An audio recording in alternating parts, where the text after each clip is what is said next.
RBI की credit policy के बाद आज हम बात कर रहे हैं RBI governor doctor Raghuram Rajan से। डॉक्टर राजन, स्वागत है आपका। इस बार आपकी नो इवेंट पॉलिसी थी एक तरह से, तो ज्यादा फोकस तमाम दूसरी चीजों पे रहा। जो मार्केट पार्टिसिपेंट्स के दिमाग में ज्यादा बड़े सवाल है, अगर हम पहले उनकी बात कर लें और फिर आपकी पॉलिसी पे आते हैं, तो पहला सवाल सबके दिमाग में यह है, हाल में एक खबर आई कि आपको एक्सटेंशन ऑफर किया गया और आपने मना कर दिया। क्या ऐसा हुआ है? मैंने शुरुआत में ये कहा है कि ये जो स्पेकुलेशन चल रहा है, तो ज्यादातर न्यूज आइटम्स आ रहे हैं, हम हर एक न्यूज आइटम को ना कंफर्म कर सकते हैं ना डिनाई कर सकते हैं। तो जैसे वित्त मंत्री ने कहा है कि wait for the announcement one way और the other, it will come at some point. तो स्पेकुलेशन की जरूरत नहीं है। तो आप ऐसा ये कह रहे हैं कि अगर आपको एक्सटेंशन ऑफर हुआ तो आप एक्सेप्ट करेंगे, डिनाई नहीं करेंगे? कह रहा हूँ मैं ये कह रहा हूँ कि अनाउंसमेंट तो अभी तक मेरे ख्याल में सितंबर 4 तक मेरा टेन्योर है, तो बिटवीन नाउ एंड देन कभी आएगी तो देखते हैं। But are you ours to it? Are you ours to? No comment. Okay. तो आप कह रहे हैं कि सितंबर के नजदीक, जैसे आपका भी अपॉइंटमेंट हुआ था करीब महीने भर पहले, तो उसी के आसपास ही डिसीजन लिया जाएगा और अभी आपकी कोई बात नहीं हुई है? मैं ये कह रहा हूँ कि अब से लेकर सितंबर 4 तक उस पीरियड के बीच में कभी तो आएगी। ओके। तो अभी आपकी वित्त मंत्री या प्रधानमंत्री से इस बारे में कोई बातचीत नहीं? वो भी नहीं कह रहा हूँ। ओके। तो फिर आप बहुत कुछ कह रहे हैं। मैं कुछ नहीं कह रहा हूँ। मैं नो कमेंट कह रहा हूँ। ओके। एक और बात, इस विषय के बारे में मैं बात नहीं करना चाहता हूँ पब्लिक में, जैसे कि वित्त मंत्री ने भी कहा है, जैसे प्रधानमंत्री ने भी कहा है। ये पब्लिक का इस पे पब्लिक डायलॉग की जरूरत नहीं है अभी। ओके। तो जब फैसला होगा तब बताया जाएगा। लेकिन एक बात जो और चल रही है कि ये मुमकिन है कि आप भारत में ही रहें, लेकिन आरबीआई की जगह कोई और जिम्मेदारी आपके ऊपर हो। नहीं, वो भी मैं उसके बारे में बात नहीं करना चाहता हूं। मैं बस ये कहूंगा कि मेरा लॉन्ग टर्म अपेक्षा उम्मीद है कि मैं एकेडमिया वापस जाऊंगा, पढ़ाने, रिसर्च करने और सोचने। वो मेरा सबसे अच्छा डेस्टिनेशन है। ओके। उस लिहाज से भी आपसे एक जो सवाल शायद आपके दिमाग में तब भी होगा और शायद आप उस पर काम भी करना चाहेंगे कि अभी तक मैंने भी पिछले 15-16 साल में जो मेरा एक्सपीरियंस है, 3-4 गवर्नर्स का टाइम देखा है, किसी भी अपॉइंटमेंट पे इतनी ज्यादा बातें, इतनी ज्यादा चर्चाएं, ये सब कभी नहीं हुई। आपको क्या लगता है अभी ऐसा क्या? मैं उसके बारे में बात नहीं करना चाहता हूं, क्योंकि जैसे कहते हैं adding fuel to the fire. नहीं, अभी तो रहने दीजिए, जैसे कि अनाउंस होगी तब अनाउंस होगी। ओके।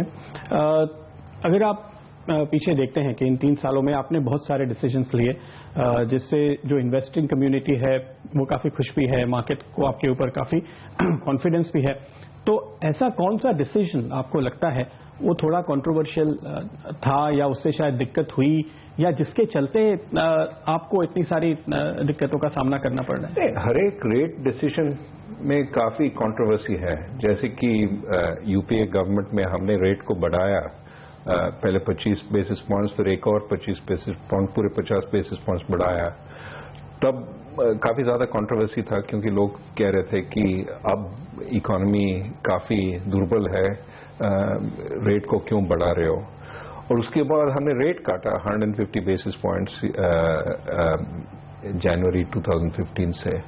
तो हर एक डिसीजन में कोई ना कोई कंट्रोवर्सी है। कई लोग पूछ रहे हैं कि आपने इतना क्यों काटा है, हमारे डिपॉजिट रेट को इतना कम क्यों किया है, और कई लोग पूछ रहे हैं आपने और क्यों नहीं काटा। तो ये कंट्रोवर्सी तो चलती रहती है। तो एक्चुअली अगर मान लीजिए कि आपने और ज्यादा रेट कट किए होते एग्रेसिवली, चूंकि ग्रोथ अभी भी काफी कम है, और जो कुछ इकोनॉमिस्ट कोशिश करते हैं कि पिछले स्केल पे जीडीपी को मेजर करें, तो वो कहते हैं कि जो आप 7.5 देख रहे हैं वो दरअसल शायद 5.5 है, कोई 5.25 कहता है, कोई 5.25 भी कहता है, तो काफी नीचे है।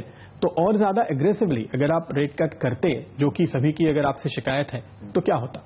देखिए, हम गवर्नमेंट हमें एक इन्फ्लेशन का लक्ष्य देती है। जैसे अभी हमारा लक्ष्य है 5% 2017 में, मार्च 2017 में।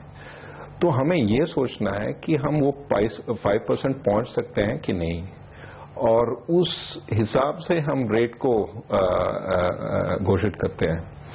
तो मेरे ख्याल में अभी हमारे पास जितना रूम है उस रूम को इस्तेमाल किया है अभी तक। तो जब और रूम आ जाएगी तो हम और काटेंगे। अभी तो जितना रूम है उसको हमने इस्तेमाल किया है। तो आप ये कह रहे हैं दरअसल कि अगर आपने ज्यादा रेट कट किए होते तो महंगाई यहां से काफी ऊपर चली जाती। हाँ, हम वही कह रहे हैं। तो दरअसल सरकार और आरबीआई के साथ मिलकर चूंकि अब एग्रीमेंट हो चुका है, तो ये जिम्मेदारी तो फिर आरबीआई और सरकार की साझा है। ये सिर्फ ये कहना कि आरबीआई ने रेट नहीं घटाए, ये गलत होगा? हाँ, सरकार हमें लक्ष्य देता है और लक्ष्य को पूरा करना वो हमारा जिम्मेदारी है। तो हम सोचते हैं कि इस लक्ष्य को पूरे करने में हम रेट को कहाँ रखें, और उसके बाद हम रेट को रखते हैं। अब लोग कह सकते हैं कि आप गलत सोच रहे हैं, आप रेट कम करेंगे तो तब भी आप पहुंच सकते हैं लक्ष्य तक। लेकिन वो तो डिफरेंसेस इन ओपिनियन है, हम उसके बारे में क्या कह सकते हैं। हमारे हिसाब से ये सबसे अच्छी रेट है। तो यानी अगर सरकार ये चाहती है कि आप रेट कट करें तो उन्हें आपका टारगेट शायद बढ़ाना पड़ेगा। टारगेट को बढ़ाना पड़ेगा। तो अगर सरकार 6% इन्फ्लेशन के साथ कंफर्टेबल है तो फिर आरबीआई, चाहे डॉक्टर राजन हो या कोई और गवर्नर हो, वो कट कर सकता है। ओके, एक और जो इंटरेस्टिंग बात हो रही है, हम पॉलिसी पे हैं उसके पहले, कि आपकी जो पॉलिसीज हैं, लोग ऐसा कहते हैं कि वो थोड़ी विदेशी इकोनॉमिक्स आप पढ़ाते हैं। तो ये स्वदेशी इकोनॉमिक्स क्या है, मुझे तो समझ में नहीं आया। मैं भी इकोनॉमिक्स का ग्रेजुएट हूँ, तो मैंने काशी हिंदू विश्वविद्यालय से इकोनॉमिक्स ऑनर्स किया है। मेरे सिलेबस में प्रोफेसर जगदीश भगवती का इंटरनेशनल ट्रेड में कुछ थियरीज थे, डेवलपमेंट इकोनॉमिक्स में प्रोफेसर अमर्त्य सेन के पॉवर्टी इंडेक्स वगैरह था। पर उसके अलावा बाकी जो इकोनॉमिक्स का लिटरेचर है पूरा का पूरा जो हर जगह पढ़ाया जाता है, वो तो विदेशी है एक तरह से, चाहे वो आप भारत में पढ़ें या बाहर। आपको ये पूछना पड़ेगा कि ये जो इकोनॉमिक प्रिंसिपल्स हैं, ये जो अर्थव्यवस्था के प्रिंसिपल्स हैं, वो यहाँ पे अप्लाई होते हैं कि नहीं। जब आप दाम को बढ़ाते हैं, क्या मांग नीचे जाती है कि नहीं? अगर नीचे जाती है तो वही प्रिंसिपल्स यहीं पे भी अप्लाई कर सकते हैं। तो ये विदेशी स्वदेशी इकोनॉमिक्स, मुझे नहीं पता विदेशी साइंस है या स्वदेशी साइंस। मेरे ख्याल में साइंस तो हर जगह एक ही साइंस होता है। ग्रेविटी तो एक ही जगह, एक ही, अगर आप गेंद को छोड़ेंगे यहां से वो नीचे ही गिरेगी। तो मेरे ख्याल में आपको ये स्थापित करना पड़ेगा, अगर आप कह रहे हैं कि एक स्वदेशी इकोनॉमिक्स है, कि यहाँ पे लोग अलग सोचते हैं। जब आप दाम बढ़ाएंगे तो वो और ज्यादा खरीदेंगे, कम नहीं खरीदेंगे। तो अगर आप वो स्थापित कर सकते हैं तो ठीक है, एक जगह है स्वदेशी इकोनॉमिक्स का भी। तो अगर इकोनॉमिक्स एक ही तरीके से चलती है, प्रिंसिपल्स कॉमन है, चाहे वो अमेरिका हो, चाहे वो यूरोप हो, चाहे वो इंडिया हो या चाइना हो, तो ये जो स्वदेशी इकोनॉमिक्स की बात होती है, तो मैंने थोड़ी और रिसर्च करने की कोशिश की, क्योंकि मैंने भी कभी ऐसा कुछ पढ़ा नहीं था।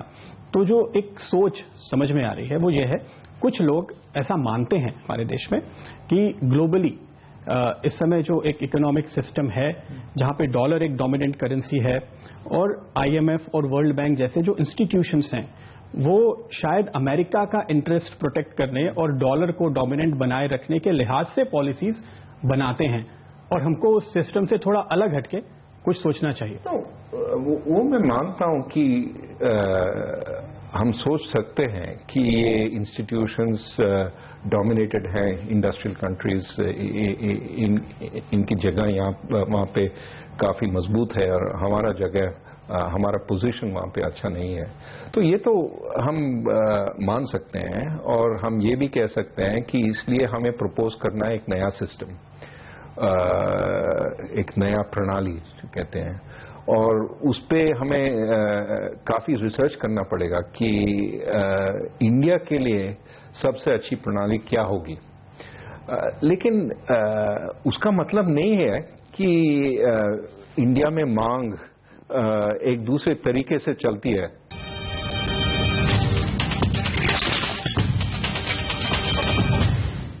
हमारे देश में क्या हो रहा है कि हम पिछले कई साल से कोशिश कर रहे हैं $2 ट्रिलियन पे पहुंचने की, तो हमारी ग्रोथ तो आती है और रुपया उतना डिप्रिशिएट हो जाता है, तो हमारा वो बेंचमार्क बार बार ऊपर मूव होता रहता है। तो क्या ये बेहतर होगा कि आप चाइना की तरह अपनी करेंसी को मैनेज करें, डिप्रिशिएट ना होने दें, ताकि आपकी लोग कह रहे थे कि चाइना मैनेज कर रही है और डिप्रिशिएट कर रही है, इसलिए चाइना के एक्सपोर्ट्स बढ़ रहे हैं। तो हमारे देश में कई लोग कह रहे हैं कि आपको ज्यादा डिप्रिशिएट करना है, भूल जाइए ये 2 ट्रिलियन वगैरह, आप डिप्रिशिएट कीजिए, फिर एक्सपोर्ट्स बढ़ेंगे, फिर हम हमारा विकास हो जाएगा इससे। तो कई लोग वो कह रहे हैं, कई और लोग आप जैसे कह रहे हैं कि एक मजबूत करेंसी के साथ हमारा जीडीपी बढ़ जाएगा और वो अच्छी बात है। तो मेरे ख्याल में दोनों साइड से क्रिटिसिज्म आती है। जब दोनों साइड से क्रिटिसिज्म आती है तो मैं सोचता हूं कि मैं ठीक काम कर रहा हूं। ओके, तो टू कंक्लूड दिस, आपने जो बात इनफैक्ट कही, आप भी ये मानते हैं कि एक नए सिस्टम की जरूरत है। आपने एक हाल में बयान भी दिया कि जो बड़े देश हैं दरअसल उनको हमारे बारे में सोचना चाहिए, एक कंसर्टेड पॉलिसी एफर्ट्स होने चाहिए। तो आप दरअसल उस विचारधारा का जो IMF की विचारधारा समझी जाती है समर्थन नहीं करते हैं। उससे मैंने काफी बार ये कहा है कि IMF हमारे देश के बारे में ठीक तरीके से नहीं सोचती है और सोचनी चाहिए अलग तरीके से, देखनी चाहिए उभरते बाजार में जो पॉलिसीज हैं वो इंडस्ट्रियल कंट्री के पॉलिसी से अलग होते हैं और उसको रिस्पेक्ट करनी चाहिए। ये नहीं कहनी चाहिए कि हमेशा कि आपको ये करना है जो इंडस्ट्रियल कंट्रीज करते हैं, क्योंकि जो हम यहाँ पे करते हैं हम यहाँ के सिचुएशन के हिसाब से करते हैं।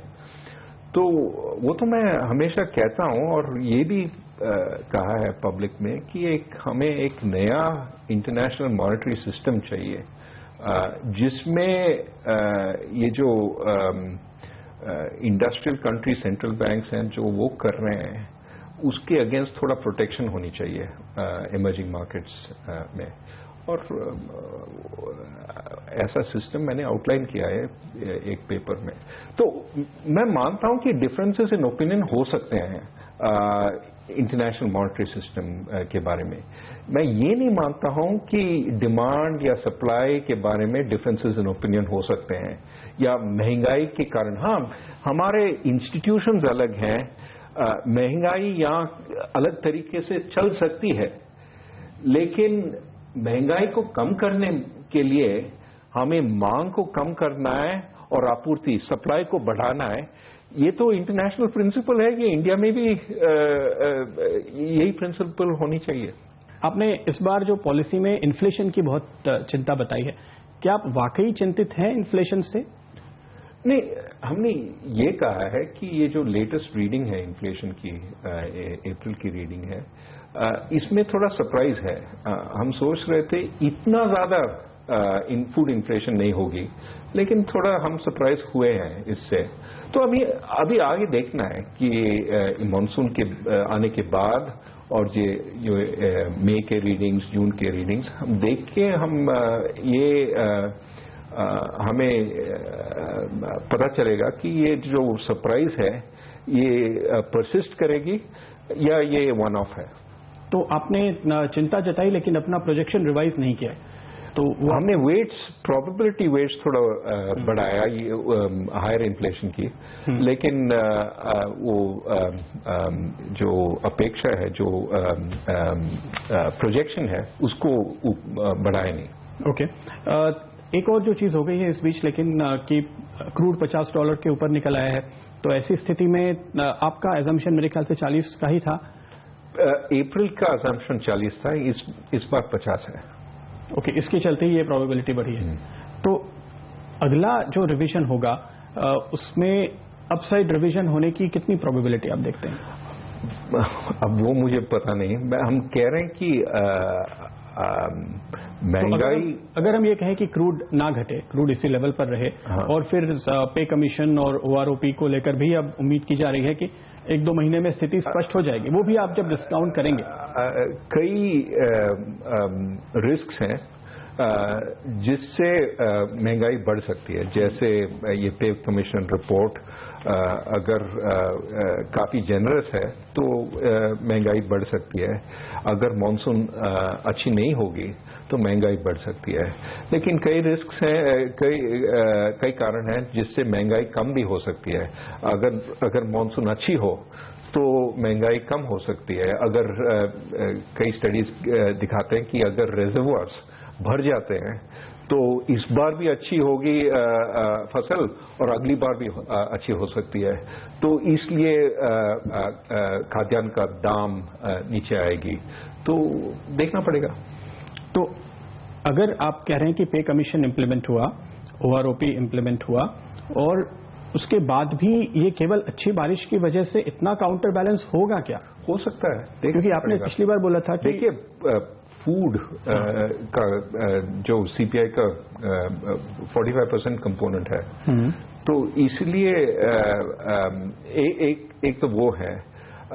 दूसरा ये है कि आगे के प्रोजेक्शंस जो कहते हैं, जो इन्फ्लेशनरी एक्सपेक्टेशंस कहते हैं, महंगाई की अपेक्षा, अगर वो भी कम होगी, जैसे अच्छे मॉनसून से लोग देखते हैं कि प्याज का दाम या आलू का दाम नीचे आएगी, फिर ये जो सेलिएंट गुड्स हैं उससे उनके जो एस्टिमेट्स हैं, उनके जो एक्सपेक्टेशंस हैं इन्फ्लेशन के, वो कम हो जाती है।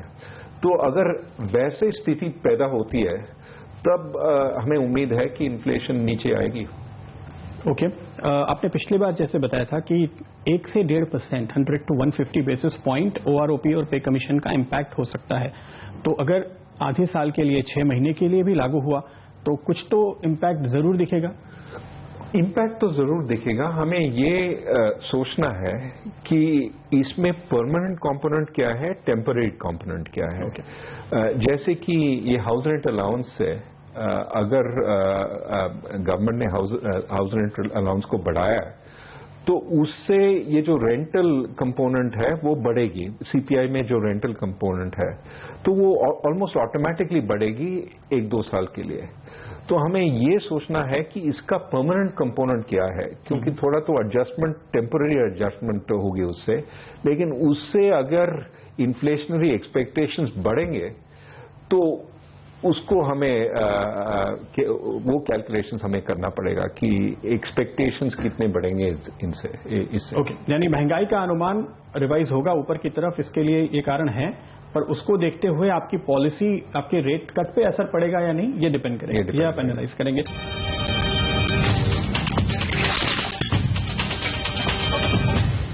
काफी कंक्लूजन्स जो इकोनॉमिस्ट ने निकाले हैं इस पॉलिसी के बाद, तो लोग ये कह रहे हैं कि रेट कट अब आगे बहुत मुश्किल लगता है। आप क्या कहते हैं? हमने कल ये कहा है कि हम अभी भी हम सोचते हैं कि रूम आ सकता है, जगह आ सकता है रेट कट के लिए। हमें देखना पड़ेगा। दोनों साइड पे फोर्सेस हैं। मैंने कहा कि महंगाई बढ़ने के भी पॉसिबिलिटीज हैं, घटने के भी पॉसिबिलिटीज हैं। तो डेटा डिपेंड करता है और देखेंगे क्या होता है। तो आपने जो एक थंब रूल बताया हुआ है इन सालों में हमको कि आप 1.5 से 2% रियल इंटरेस्ट रेट चाहते हैं, और रियल इंटरेस्ट का आपने जो रूल बताया था कि आप 1 ईयर टी बिल के साथ कंपेयर करेंगे इन्फ्लेशन को, तो इस समय मेरे ख्याल से वो फासला 1.6, 1.7 के आसपास है। तो आपके इस रेंज में ही है, यानी महंगाई को यहां से और नीचे जाना होगा 5% या उसके नीचे तो जगह बनेगी। इतना एग्जैक्टली तो मैं बता नहीं सकता। आप ही ने बताया। नहीं, तो इतना मैकेनिकल अगर हमारा रूल होता तो मुझे रिप्लेस कर सकते हैं ना एक मैकेनिकल इक्वेशन के साथ, हाँ, सॉफ्टवेयर के साथ। नहीं, लेकिन हम देखेंगे। देखिए, ये जो करंट इन्फ्लेशन पे सिर्फ करंट इन्फ्लेशन पे डिपेंड नहीं करता, इन्फ्लेशन के इन्फ्लेशन के प्रोजेक्शंस पे डिपेंड करता है। तो हमें प्रोजेक्ट करना है कि हम 5% तक पहुंच जाएंगे मार्च 2017 तक। तो उस पे अगर हमें कॉन्फिडेंस आ जाती है कि जैसे इन्फ्लेशन का पाथ चल रहा है कि हम पहुंच पाएंगे 2017 में 5% तक, तो हमें जगह मिलेगी काटने की। तो अगर 5% भी माने तो एक रेट कट और बस देखते हैं।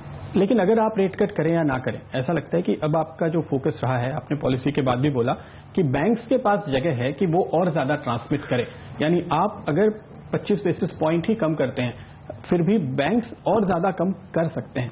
वो कितना आपको लगता है रूम है बैंक्स के पास? हमने ये देखा है कि जैसे हमने काटना शुरू किया जनवरी 2015 में, तब से हमने तो 150 बेसिस पॉइंट काटा है, बैंक्स ने 65 बेसिस पॉइंट्स बेस रेट को काटा है। तो मतलब कि थोड़ा रूम वहां पे है।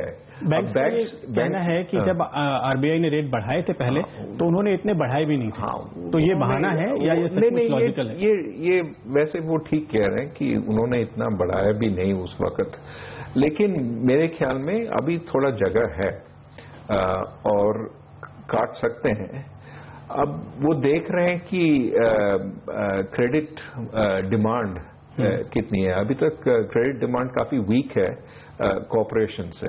रिटेल डिमांड तो काफी अच्छी मजबूत है। वही है जो लेटेस्ट जीडीपी डेटा आया है पिछला क्वार्टर का, वो करीब 8% जीडीपी ग्रोथ बता रहा है। हिस्टोरिकली हमारे देश में 8% की जीडीपी ग्रोथ को सस्टेन करने के लिए 15 से 20% क्रेडिट ग्रोथ लगती है। तो अगर ये क्रेडिट ग्रोथ पिकअप करना है तो रेट कम होने होंगे, रेट घटने से ही ग्रोथ आएगी। और अगर ग्रोथ नहीं है, अगर ये पिकअप नहीं होगा तो जीडीपी ग्रोथ नीचे जाएगी। ये तो इकोनॉमिक्स का प्रिंसिपल है, आप माने? वो आप ठीक कह रहे।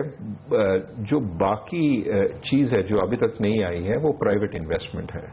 प्राइवेट इन्वेस्टमेंट जब कॉर्पोरेशंस निवेश करेंगे तो उससे क्रेडिट का मांग बढ़ेगी, राइट? बट डिपॉजिट ही नहीं है। तो डिपॉजिटर्स तो आ रहे हैं। अप्रैल में काफी डिपॉजिट्स आए हैं सिस्टम में, तो डिपॉजिट्स तो आ रहे हैं। तो मेरे ख्याल में अगर मॉनसून अच्छी है और रूरल डिमांड बढ़ती है तो कैपेसिटी यूटिलाइजेशन भी बढ़ेगी। और ये जो पब्लिक सेक्टर प्रोजेक्ट्स हैं, रोड्स, रेलवेज, अभी पोर्ट्स के बारे में लोग बात कर रहे हैं, तो अगर वो भी आ जाएंगी तो मेरे ख्याल में जनरली कैपेसिटी यूटिलाइजेशन बढ़ेगी। जब कैपेसिटी यूटिलाइजेशन बढ़ेगी और जब ये इंडस्ट्रियलिस्ट सोचते हैं कि आगे का मांग भी काफी मजबूत होगी तो वो इन्वेस्ट करेंगे, तब वो जो कहते हैं वर्चुअस सर्कल पैदा होगी।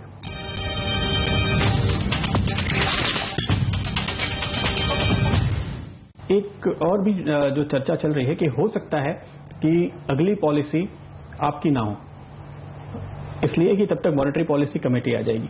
क्या ये होगा? वो गवर्नमेंट पे डिपेंड करती है, क्योंकि गवर्नमेंट को अपॉइंट करनी है। ये जो मेंबर्स हैं, आउटसाइड मेंबर्स, 3 मेंबर्स को अपॉइंट करनी है। देखते हैं कब करेंगे। तो ये इतना नजदीक है या अभी आपको लगता है कि वो आपको गवर्नमेंट से पूछना पड़ेगा? ओके। एक रिस्क की आपने अपने पॉलिसी स्टेटमेंट में बात की है, इंटरनेशनल पॉलिटिकल डेवलपमेंट की ओर आप इशारा कर रहे हैं। क्या आपका इशारा ब्रेक्जिट की तरफ है? एक ब्रेक्जिट है, दूसरा ये जो चाइना में चल रही है, पॉलिटिकल नहीं है लेकिन इकोनॉमिक डेवलपमेंट है। अगर चाइना की विकास की गति धीमी हो रही है, अगर तुरंत धीमी हो जाती है तो क्या हो सकता है, क्या कुछ प्रॉब्लम पैदा होगी बाकी देशों में, वो भी हमें सोचना है। तीसरा जो रिस्क है ये फेडरल रिजर्व की। अभी फेडरल रिजर्व ने कहा है कि हम, और मेरे ख्याल में इस बार जून में शायद रेट्स को नहीं बढ़ाएंगे और थोड़ा वेट करेंगे, क्योंकि अभी जो जॉब्स रिपोर्ट्स आई है वो इतनी अच्छी नहीं थी। लेकिन शायद सितंबर में बढ़ेंगे, बढ़ाएंगे, स्पेशली अगर ब्रेक्जिट न हुआ तो देखना पड़ेगा। ये काफी सारे एक्सटर्नल रिस्क्स हैं जो हम मॉनिटर कर रहे हैं। तो अगस्त हो या सितंबर हो, जब भी ये रेट बढ़ते हैं, और जैसे आपने चाइना की तरफ भी इशारा किया, अगर वहां भी पोजीशन थोड़ी कमजोर होती है तो सितंबर और आगे 1-2 महीने, जबकि हमारे यहाँ पे भी एक बड़ा रिस्क है, FCNR डिपॉजिट्स जो हमारे मैच्योर हो रहे हैं, आपको लगता है उस टाइम पे एक बड़ी वॉलेटिलिटी का सिनेरियो पैदा हो सकता है? पैदा हो सकता है। मैंने ये कल कहा है कि FCNR के अगेंस्ट हमारे पास काफी रिसोर्सेस हैं। एक तो हमने हमारे सारे जो पोजीशंस हैं हमने फॉरवर्ड मार्केट्स में कवर किया है। तो बस रिस्क ये है कि जिन्होंने हमें डॉलर्स बेचे हैं उनके पास अगर डॉलर्स नहीं आते हैं, ये सब बैंक्स हैं और शायद एक्सपोर्टर्स शायद उनको पैसे नहीं देंगे, तब थोड़ा शॉर्टेज धीमा है। नहीं, एक्सपोर्टर्स कभी सोचते हैं कि हम रोल ओवर करेंगे, हम क्योंकि अभी तक हमने एक्सपोर्ट नहीं किया है तो डॉलर्स अभी तक नहीं आए हैं। तो कभी कभी एक्सपोर्टर्स एडवांस में हेज करते हैं, लेकिन रोल ओवर के अपेक्षा में हेज करते हैं। ये नहीं सोचते हैं कि हमें पैसा देना पड़ेगा। तो हमें देखना पड़ेगा, शायद थोड़ा शॉर्टेज होगा उस वक्त, लेकिन हमारे तरफ से शॉर्टेज नहीं होगी। तो आपके पास रिजर्व्स हैं? हमारे पास काफी रिजर्व्स हैं और एडवांस पोजीशंस भी हैं उसके ऊपर, यानी कि 360 करोड़ हैं, 360 बिलियन डॉलर्स हैं रिजर्व्स के, और उसके ऊपर 20-25 बिलियन डॉलर्स हैं फॉरवर्ड पोजीशंस। तो कुल मिला के 385 बिलियन डॉलर्स हैं। तो हम संभाल सकते हैं। 20-22-25 बिलियन डॉलर कोई चिंता की बात नहीं है। कोई चिंता की बात नहीं है, लेकिन थोड़ा ऊपर नीचे जा सकता है उस वक्त, और इसलिए हम काफी अच्छी तरह से मॉनिटर करेंगे। और अगर ज्यादा शॉर्टेज हो तो हम शायद डॉलर फीड करेंगे मार्केट को। लेकिन मैं सारे जो बैंक्स जिन्होंने हमें बेचा है उनको कह रहा हूं कि आप भी संभालिए, हम आपको बेल आउट नहीं करेंगे। ओके, लेकिन बैंकों को और इकोनॉमिक्स को चिंता यह है कि रुपी में लिक्विडिटी कम होगी, उनके डिपॉजिट कम होंगे, तो शायद डिपॉजिट रेट बढ़ जाए, कुछ बैंकों को बढ़ाने पड़ेंगे। शायद ऐसा प्रॉब्लम पैदा हो सकता है, लेकिन आपको ये भी समझना पड़ेगा कि काफी ये जो डिपॉजिट्स हैं ये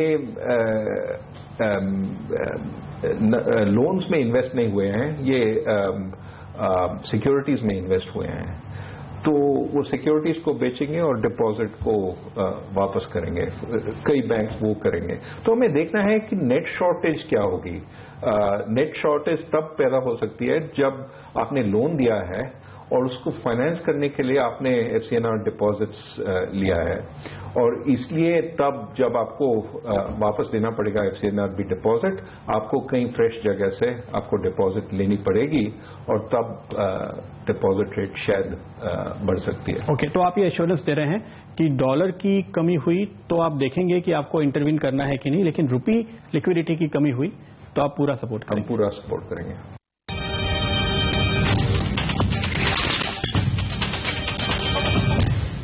एक अहम इनोवेशन जो आपके अब तक के इस पहले कार्यकाल की उपलब्धि है, आपने जितने काफी सारे लाइसेंसेस दिए, स्मॉल बैंक के, पेमेंट बैंक के और यूनिवर्सल लाइसेंस भी, अब ये जो 3 लाइसेंस वापस हुए हैं, आपको लगता है वाकई चिंता करनी चाहिए इसको लेकर, क्योंकि एग्जिट तो होना ही चाहिए? कोई चिंता की बात नहीं है, बस इसका मतलब है कि हमने काफी सारे लाइसेंसेस दिए हैं और लोग अब सोच रहे हैं कि ये काफी कंपेरेटिव एरिया है, तो हमारा कंपेरेटिव एडवांटेज इसमें क्या है, हम क्या ले आ सकते हैं इस मार्केट में।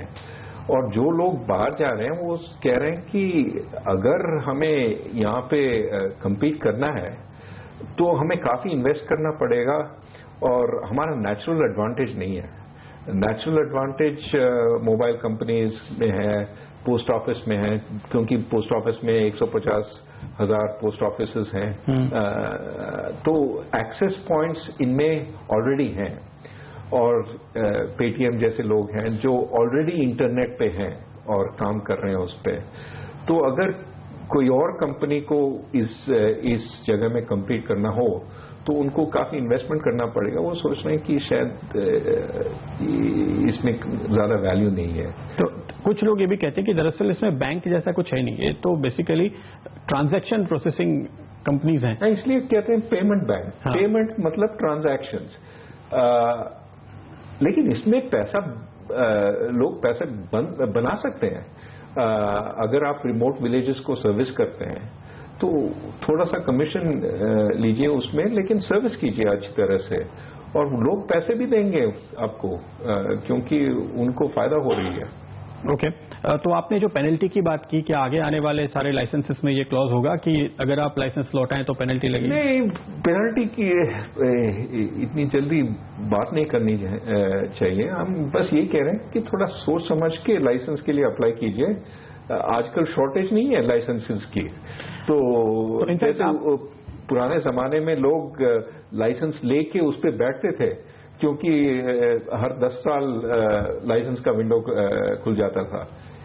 अब तो आप दरअसल ऑन टैप करने के प्लान के साथ चले थे, हाँ। जो अभी तक हुआ नहीं है, ये कब तक हो जाएंगे सारे ही लाइसेंस? अभी हम कमेंट्स ले रहे हैं, जैसे कि कमेंट्स प्रोसेस हो जाएंगे तो हम ऑन टैप लाइसेंसेस देने शुरू करेंगे। एक और मेरे ख्याल से आखिरी मुद्दा है जो एनपीएस का है। आपने पहली डेडलाइन दी थी मार्च 2016 की, तो सारे डिस्क्लोजर सामने आ गए। अब इसके बाद मार्च 2017 तक आपने रेजोल्यूशन की भी एक डेडलाइन दी हुई है। देखिए, हमने ये 2-3 बकेट्स बनाए हैं। एक तो डीपली स्ट्रेस्ड एसेट्स, जिसको हमने बैंकों को कहा है कि इनको रिकॉग्नाइज करनी चाहिए मार्च 2016 तक, और उन्होंने किया है, इसलिए एनपीएस बढ़े हैं। और अब उनको रेक्टिफाई करना है। ये नहीं कि बस एनपीए आप इसको रिकॉग्नाइज करके आप इस पे बैठे हैं, इनको ठीक रास्ते पे लगाना है, और उसके लिए शायद रीस्ट्रक्चरिंग करना पड़ेगा, थोड़ा राइट ऑफ करना पड़ेगा, थोड़ा इक्विटी लेना पड़ेगा इसमें, और थोड़े और पार्टीज को अंदर ले आना पड़ेगा इनको ठीक रास्ते पे लगाने के लिए। तो एक वो है। अब दूसरा ये है कि कई एसेट्स वीक थे, यानी कि ये एनपीएस अभी तक नहीं है, लेकिन हो सकते हैं अगर आपने इनको ठीक रास्ते पे नहीं लगाया है। तो हम बैंक्स को कह रहे हैं कि अभी एक और साल है, उसमें आप इनको ठीक रास्ते पे लगाइए। तो ये वीक एसेट्स पे वो काम कर रहे हैं इस बार। तो जो सभी ने वॉच लिस्ट वगैरह बनाई हुई है, ये आपके निर्देश पे एक तरह से हुआ है? ओके। लेकिन जो रेजोल्यूशन की बात है, हमने देखा कि जैसे हाल में एक बड़े स्टील प्लांट का मामला काफी ज्यादा चर्चा में, खबरों में रहा है। काफी सारी कंपनीज हैं जो कहती रही हैं कि हमको इंटरेस्ट है, लेकिन जो बैंकर्स उस काम में लगे हैं वो कहते हैं कोई बिड करने नहीं आता। नहीं, लोग बिड करने के लिए आते हैं, लेकिन जो वो दाम देना चाहते हैं वो बैंकर्स एक्सेप्ट नहीं करना चाहते। तो मेरे ख्याल में एक मीटिंग पॉइंट होना चाहिए। कभी कभी बैंकर्स कह रहे हैं कि ये दाम सही है, लेकिन अगर हम एक्सेप्ट करेंगे तो बाद में इल्जाम लगाएंगे लोग कि आपने गलत दाम एक्सेप्ट किया, ये अनफेयर मीन्स वगैरह इस्तेमाल हुए हैं इसमें। तो इसलिए उनको रिएश्योरेंस चाहिए कि अगर वो दाम एक्सेप्ट करते हैं तो ये जो इन्वेस्टिगेटिव एजेंसीज उनके पीछे नहीं आएंगे। तो वित्त मंत्री ने कहा है, ये बैंक बोर्ड ब्यूरो चेयरमैन ने कहा है कि हमें उपाय ढूंढना है, जैसे कि थोड़ा रिएश्योरेंस मिले इन बैंकर्स को कि अगर वो एक्सेप्ट करे तो बाद में कोई प्रॉब्लम नहीं होगी। तो हम ढूंढ रहे हैं कोई उपाय हो सकता है, हम ढूंढ रहे हैं। शायद एक कमेटी हो ऑफ जो लोग जिनके क्या कहते हैं इंटीग्रिटी, निष्ठा के बारे में कोई ईमानदारी के बारे में कोई सस्पेशन न हो, तो उनको वो कमेटी पे लगाएंगे। वो प्रोसेस को जज करेंगे कि प्रोसेस जो फॉलो हुआ है वो ठीक है कि नहीं। और फिर बैंकों को अल्टीमेटली बैंकरों को डिसीजन लेना पड़ेगा। वो डिसीजन को आउटसोर्स नहीं कर सकते, कोई और डिसीजन नहीं लेगा। बैंकर्स को डिसीजन लेना पड़ेगा, लेकिन अगर किसी ने सर्टिफाई किया कि जो प्रोसेस है, प्रक्रिया है, वो ठीक से हुई है, तो आई थिंक थोड़ा कॉन्फिडेंस आ जाएगी।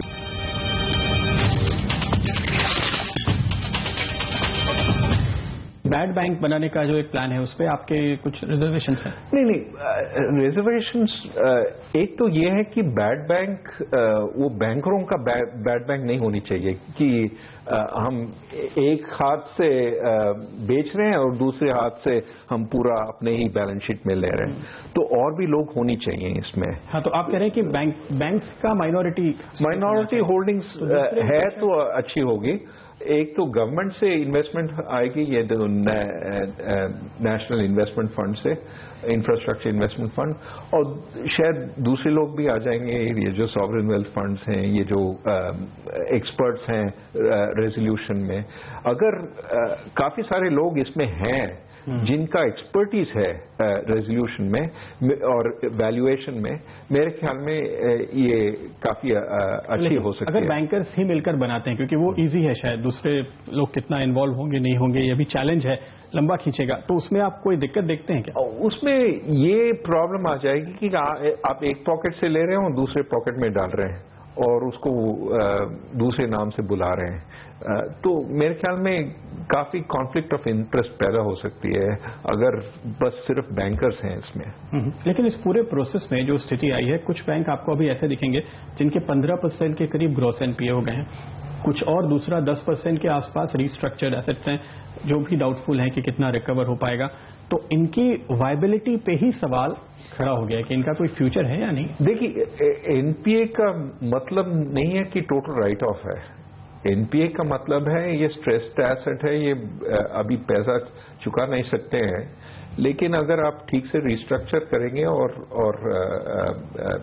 अर्थव्यवस्था की विकास भी बढ़ेगी तो शायद ये परफॉर्मिंग हो जाएंगे। तो इनको इंसेंटिव देना है, बैंकर्स को इंसेंटिव देना है, प्रमोटर्स को इंसेंटिव देना है कि वो जो प्रोजेक्ट है वो ठीक रास्ते पे लगाएं। लेकिन जो तरीका ढूंढा जा रहा है कि एक तो कंसोलिडेशन की बात हो रही है, अब 3 या 4 कमजोर बैंक अगर मिल जाएं तो वो एक स्ट्रांग बैंक तो नहीं बन जाते? नहीं, मेरे ख्याल में वो अभी तो सिर्फ स्टेट बैंक का कंसोलिडेशन की बात हो रही है, लेकिन जो फ्यूचर में कंसोलिडेशन होगी, मेरे ख्याल में जब तक ये टॉक्स कॉन्क्रीट हो जाएंगे तब तक थोड़ा प्रोग्रेस भी होएगा। आपको मेरिट दिखते हैं कंसोलिडेशन में? मेरिट तो है, अगर कंसोलिडेशन में सिनर्जीज हैं, अगर एक्सपेंसेस को काट सकते हैं, अगर एक स्ट्रांग बैंक बना सकते हैं, लेकिन उसमें काफी मैनेजमेंट टाइम की जरूरत पड़ेगी वो कंसोलिडेशन में। तो मेरे ख्याल में आप ठीक कह रहे हैं कि ये एक स्ट्रांग बैंक होनी चाहिए जो वीक बैंक को अक्वायर कर सकती है। वीक बैंक्स को ज्वाइन करने में शायद इतना वैल्यू नहीं है। तो ये एक अनफिनिश्ड एजेंडा है, ऐसा लगता है आपको? ये तो चल रही है अभी, आई थिंक डिस्कशन चल रही है, बैंक बोर्ड ब्यूरो सोच रही है इसके बारे में, बैंकर्स के बोर्ड्स भी सोच रहे हैं, तो मेरे ख्याल में थोड़ा प्रोग्रेस दिखने को आएगा थोड़ी देर में, लेकिन अभी तो सिर्फ स्टेट बैंक है। फाइनल सवाल, हालांकि मुझे पूरी उम्मीद है कि हम दोबारा आपसे मुलाकात होगी, लेकिन जो आपके इन 33 महीने पहले आपने जो एक अपना पूरा एक्शन प्लान पेश किया था, जो कि अपने आप में कह सकते हैं अनप्रेसिडेंटेड था, अभूतपूर्व था, कि पहले दिन आपके पास एजेंडा बिल्कुल क्लियर था, क्या उसमें कुछ खास चीजें ऐसी बाकी हैं जो आपको लगता है?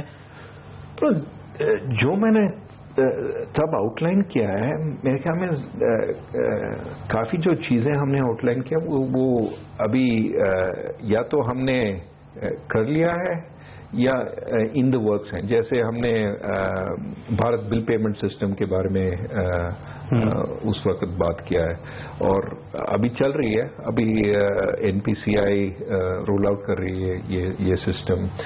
ट्रेड्स के बारे में बात किया है, तो तीन एंटिटीज हैं जिनको लाइसेंस मिला है, वो भी अभी रोल आउट कर रहे हैं। तो इन प्रोसेस काफी चीजें हैं, लेकिन जो हमारे तरफ से काम करना था उन पे ज्यादातर चीजें हमने कर लिया है। अभी मॉनेटरी पॉलिसी कमेटी भी आ जाएगी, तो काफी चीजें कर लिया है। अब काम खत्म हुआ है कि नहीं, काम तो चलती रहेगी। एक जो बैंक्स पे काफी स्ट्रेस है और उसके लिए आप कॉर्पोरेट बॉन्ड मार्केट पे आपने हाल में एक पेपर भी निकाला है, आपने हमें ये भी बताया प्रेस कॉन्फ्रेंस में कि आपकी सेबी चेयरमैन से भी हाल ही में बातचीत हुई, तो वहां पे क्या क्या अड़चने आपके हिसाब से रह गई हैं और आपने जो मीटिंग की सेबी चेयरमैन के साथ उसमें क्या कुछ एक्शन पॉइंट? वो हम सोच रहे हैं जो भी हम कर सकते हैं, जैसे हमने कहा कि शायद कॉर्पोरेट बॉन्ड्स को रीपोबल बना सकते हैं और हम भी ले सकते हैं, सेंट्रल बैंक भी ले सकती है, रीपो के अगेंस्ट। तो जो भी हम कर सकते हैं आरबीआई की तरफ से और जो सेबी कर सकती है, हम बात करेंगे कि जल्दी से जल्दी कैसे कर सकते हैं ताकि एक और सोर्स हो फाइनेंस की सिस्टम में। बहुत बहुत शुक्रिया। Thank you.